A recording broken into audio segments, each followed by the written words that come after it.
அரசர் ஒருவர் இருந்தார். அவர் பல போர்களில் வெற்றிகளை குவித்தவர். இறுதியாக நடந்த போரிலே அவர் மிகுந்த காயப்பட்டு தன்னுடைய ஒரு கண்ணையும் காலையும் இழந்துவிட்டார்.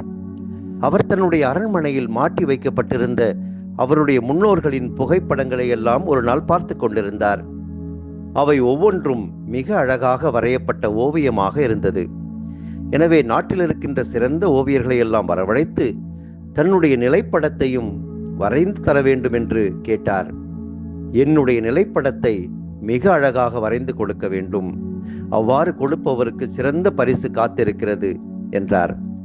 எல்லோரும் சிந்தித்தார்கள். அரசனுக்கு இருக்கிற குறைபாடுகளோடு அழகிய நிலைப்படத்தை வரைவது என்பது கடினமானது. ஒருவேளை நாம் வரைகின்ற படம் அரசனுக்கு கோபத்தை வரவழைப்பதாக அமைந்துவிட்டால் நம்முடைய உயிர் போகும் அபாயம் இருக்கிறது. என்ன செய்யலாம் என்று சிந்தித்தார்கள். ஆகவே யாருமே வரைய முன்வரவில்லை. இறுதியாக ஒரு ஓவியர் அரசரிடம், அரசே, எனக்கு ஒரு வாரம் கொடுங்கள், நான் வரைந்து கொடுக்கிறேன் என்றார். அரசரும் சரி என்று மகிழ்ச்சியோடு ஏற்றுக்கொண்டார்.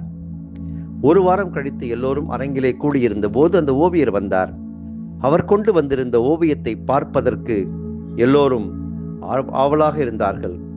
அரசரும் மிக ஆவலாக இருந்தார். அந்த ஓவியத்தை கண்டபோது எல்லோரும் வியப்பில் ஆழ்ந்தார்கள். அரசர் ஒரு குதிரை மீது அமர்ந்திருக்கின்றார். எனவே ஒரு பக்கம் மட்டுமே அவருடைய கால் தெரிகிறது. குறைபாடுடைய கால் மறுபக்கம் மறைந்திருக்கிறது. கையில் அவர் வில்லை வைத்திருக்கின்றார். குறிபார்த்து அம்பை எய்துவதாக அது இருக்கிறது. அப்படி குறிபார்த்து அம்பை எய்துபவர்கள் இடக்கண்ணை மூடி இருப்பார்கள் அல்லவா? அப்படித்தான் அவருடைய கண்ணும் மூடியிருக்கிறது. இப்படி குறைபாடுடைய கண் மூடியிருப்பதாக வரையப்பட்ட இந்த ஓவியம் மிக இயல்பானதாக அமைந்ததால் உண்மையிலேயே எல்லோருடைய பாராட்டையும் பெற்றது. அரசர் மிக அழகாக காட்சியளித்தார். அவருடைய குறைபாடுகள் எதுவும் இதில் தெரியவில்லை. அவற்றை நேர்த்தியாக மறைத்து அழகிய ஓவியத்தை வரைந்த அந்த ஓவியருக்கு அரசர் பொன்னும் பொருளும் பரிசளித்து பாராட்டினார். எதிர்மறையானவற்றையும் நேர்மறையாக மாற்றுகின்ற ஆற்றல் படைத்தவர்கள் வாழ்வை அழகாக்குகிறார்கள். எல்லாவற்றிலும் குறை கண்டுபிடிப்பவர்கள், குறைகளை மட்டுமே காண்பவர்கள் அழகான வாழ்வை கூட தங்களுக்கும் பிறருக்கும் கேடு விளைவிப்பதாக மாற்றுகிறார்கள். தலைமை குருக்களும் பரிசேயரும் இவ்வாறுதான் இயேசுவை பற்றி அவர்கள் கொண்டிருந்த எதிர்மறையான எண்ணங்களால் அவரை எப்படி ஒழிக்கலாம் என்று மட்டுமே சிந்தித்தார்களே தவிர அவர் செய்த நன்மைகளை அவர்களால் காண முடியவில்லை. இயேசுவை பிடித்து கொண்டு வருவதற்காக அனுப்பப்பட்ட காவலர்கள் இயேசுவை போல எவரும் என்றுமே பேசியதில்லை என்று சொன்னபோது, நீங்களும் ஏமாந்து போனீர்களோ என்று கேட்டார்களே ஒழிய அந்த காவலர்கள் கொண்டிருந்த நேர்மறையான எண்ணத்தை கூட இவர்கள் பெற்றிருக்கவில்லை. நிக்கதேம் அவர்களிடம், ஒருவரது வாக்குமூலத்தை கேளாது அவருக்கு தீர்ப்பளிப்பது சட்டப்படி முறையாகுமா என்ற கேள்வியை கேட்டபோது, நீரும் கலிலேயரா என்ன? கலிலேயாவிலிருந்து இறைவாக்கினர் யாரும் தோன்றுவதில்லை என்பதை மறைநூலை ஆய்ந்து பார்த்தால் உமக்கு தெரியும் என்று சொல்லுகிறார்கள்.